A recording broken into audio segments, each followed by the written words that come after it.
사무엘상 6장 19절부터 21절 말씀 마음을 집중하시고 함께 읽어보십니다. 베세메 사람들이 여호와의 궤를 들여다본 까닭에 그들을 치사 5만 70명을 죽이신지라. 여호와께서 백성을 쳐서 크게 사륙하셨으므로 백성이 슬피 울었더라. 베세메 사람들이 이르되 이 거룩하신 하나님 여호와 앞에 누가 능히 서리요?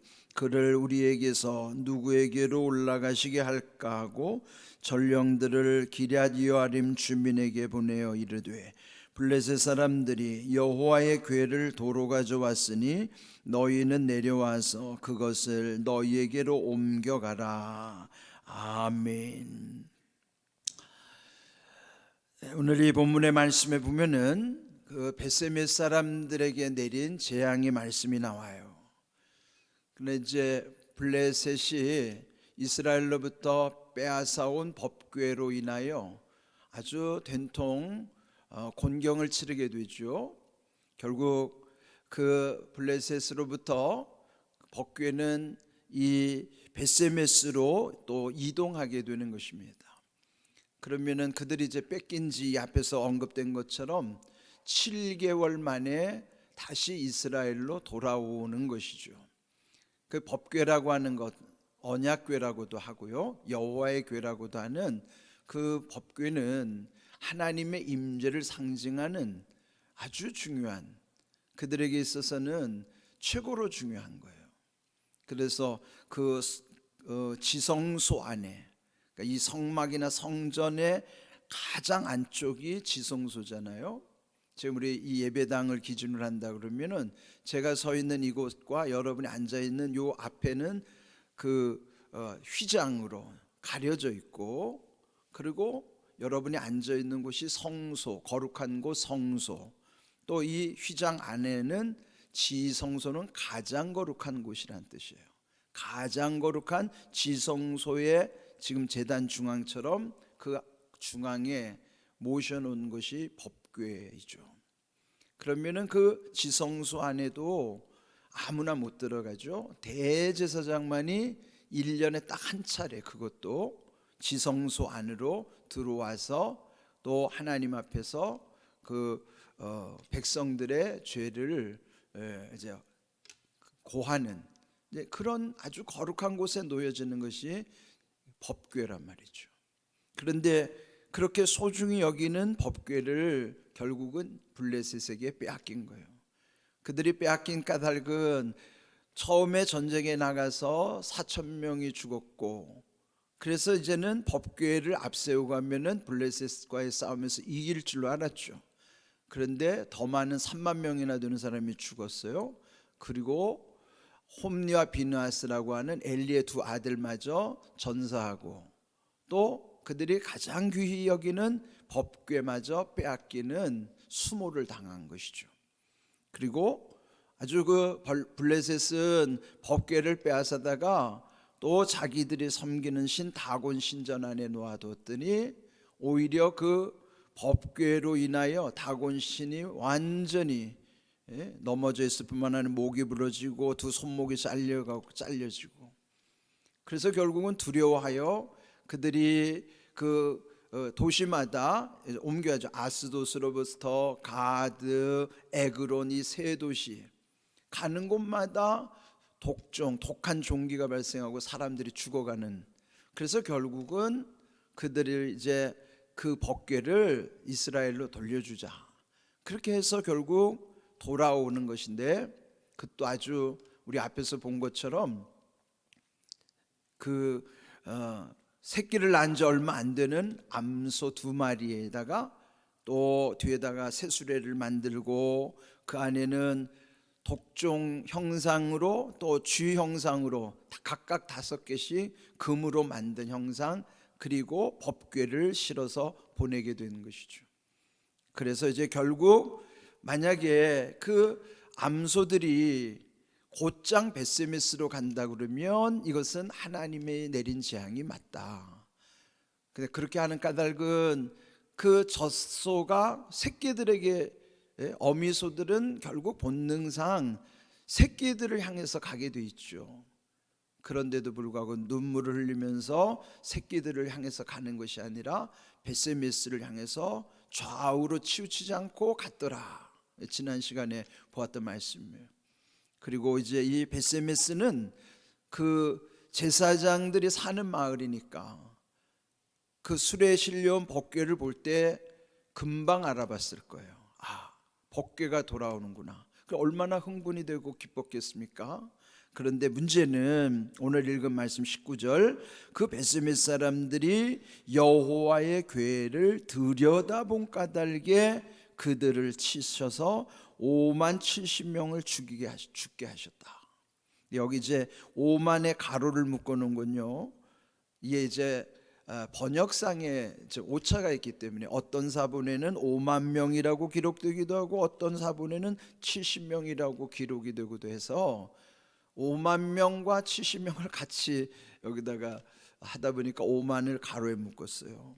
그는 5만 명이면 엄청난 숫자인데 벳세메스라고 하는 그 작은 부락에 5만 명일 수는 없을 것 같아서 아마 70명이 더 타당하지 않겠는가 해서 이제 번역상 5만 명을 가로에 묶고 아마 70명이 죽었을 것이다. 이제 이거는 그 사본의 차이에 따른 번역상의 이제 배려를 위해서 이렇게 해놓은 것이라는 걸 이해하시기 바랍니다. 그러나 어찌든지 간에 벳세메스 사람들이라면은 제사장들이기 때문에 성막에 대해서 금방 알아봤을 거예요.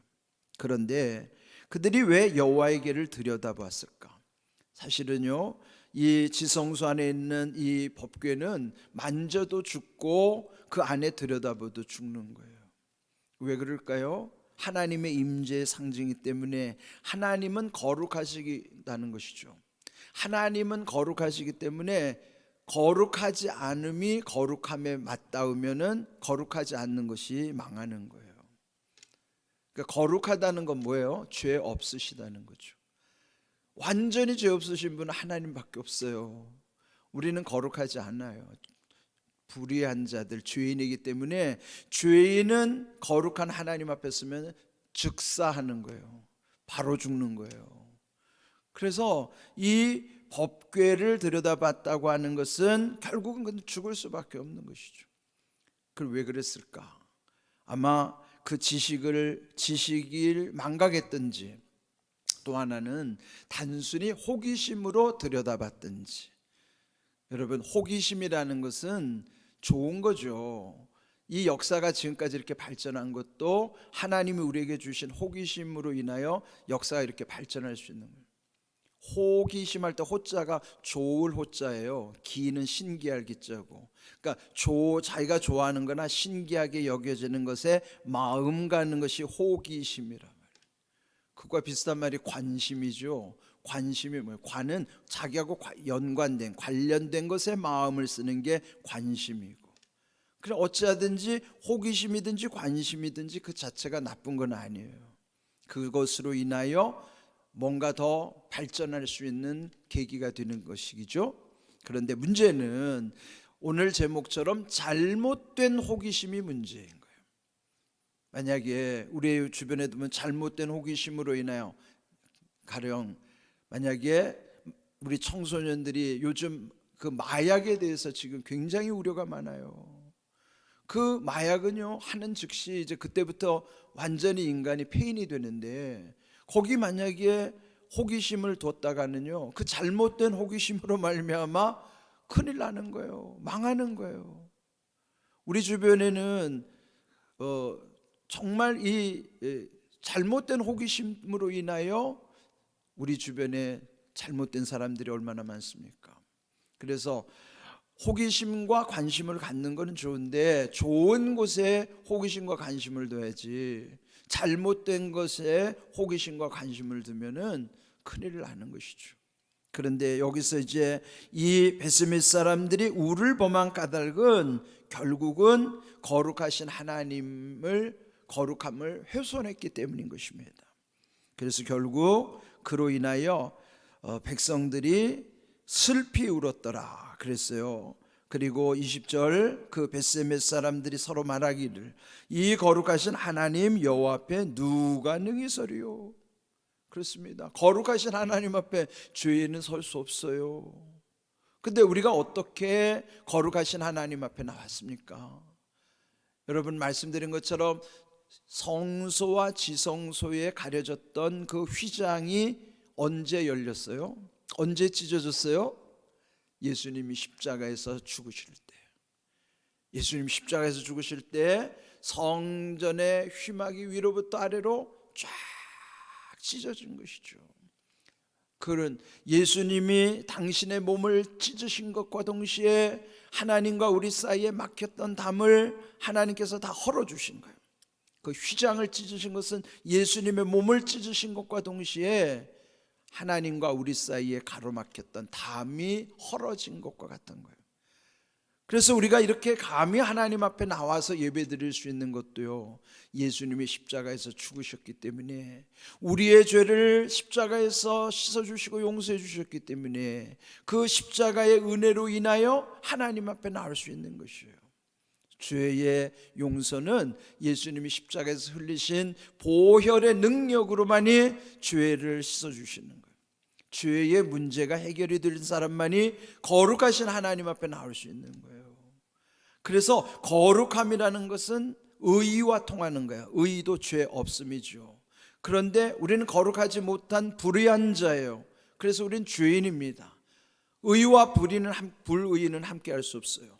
거룩하신 하나님 앞에 거룩하지 못한 우리 죄인들은 설 수 없어요. 그런데 설 수 있게 된 것은 그 중간에서 예수님이 죽으신 십자가로 인하여 우리가 하나님께 나올 수 있어요. 왜요? 우리 죄를 십자가에서 예수님이 다 해결해 주셨기 때문에 십자가를 통과해야만 하나님 앞에 나올 수 있는 거예요. 그런 의의를 일컬어서 이제는 불의라고 안 하고 의롭다고 여겨주신, 의롭다고 칭해주신 의를 칭의라고 하는 거예요. 불의한 자는 결코 올 수 없어요. 다만 예수님을 통해서 의롭다고 인정된 칭의의 은혜를 받은 자만이 의로우신 하나님께 나올 수 있는 거예요. 의와 불의는 함께 할 수 없어도 예수님으로 인하여 칭의의 은혜를 힘입은 사람만이 의와 칭의는 연결되는 거예요. 그래서 칭의의 은혜를 받은 사람은 의로우신 하나님 앞에 올 수 있지만 불의한 사람 그 자체로는 결코 의로우신 하나님 앞에 설 수가 없는 것이에요.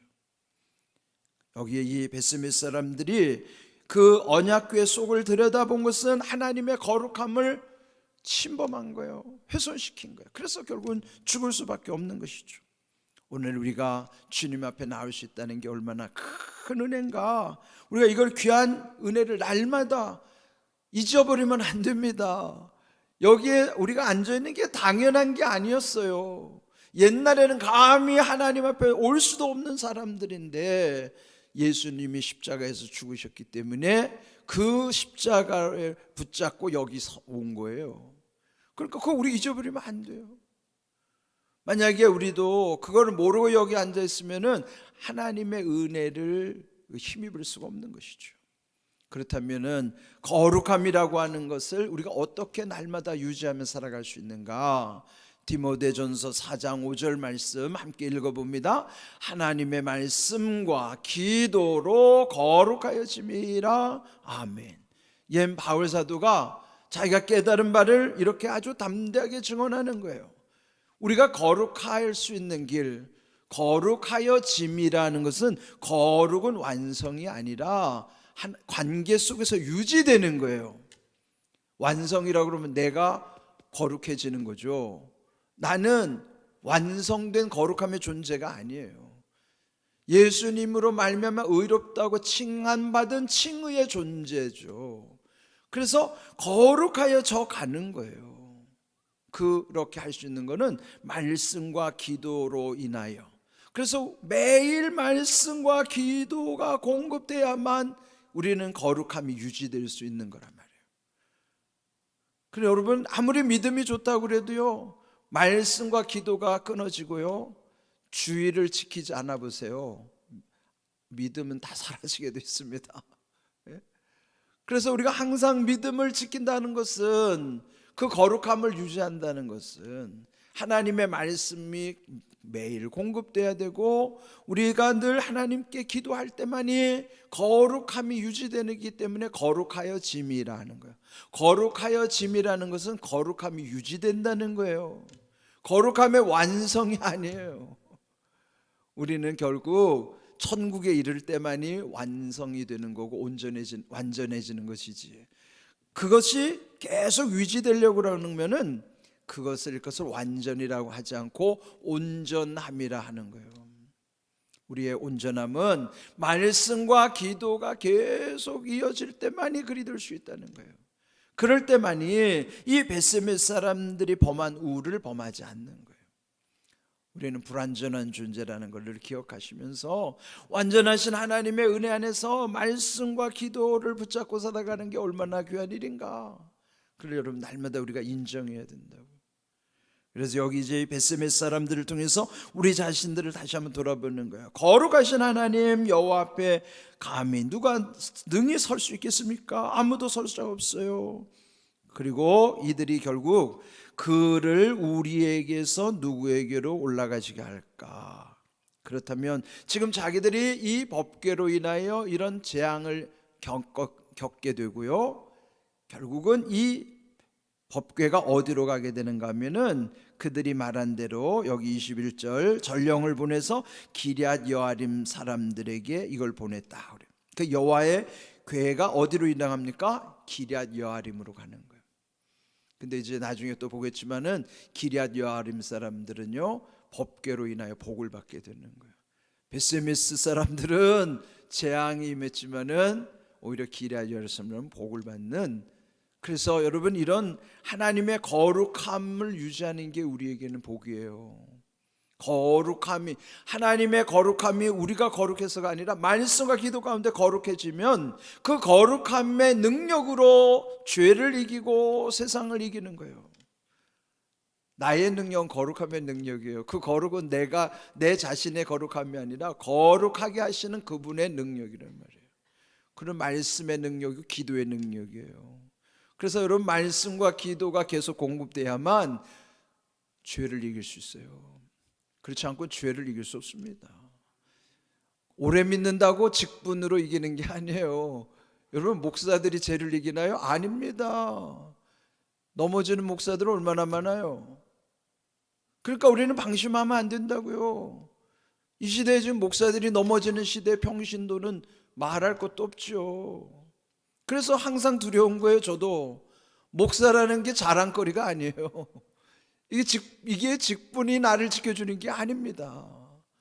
그래서 우리가 늘 거룩함의 능력으로 살아가려면은 하나님의 말씀과 기도 붙잡아야만 한다는 사실을 기억하시고, 오늘 주신 게 말씀처럼 하나님의 말씀과 기도로 거룩함의 능력으로 죄를 이기고 세상을 이기는 귀한 믿음, 담대함으로 승리할 수 있기를 주님의 이름으로 축복합니다. 아멘.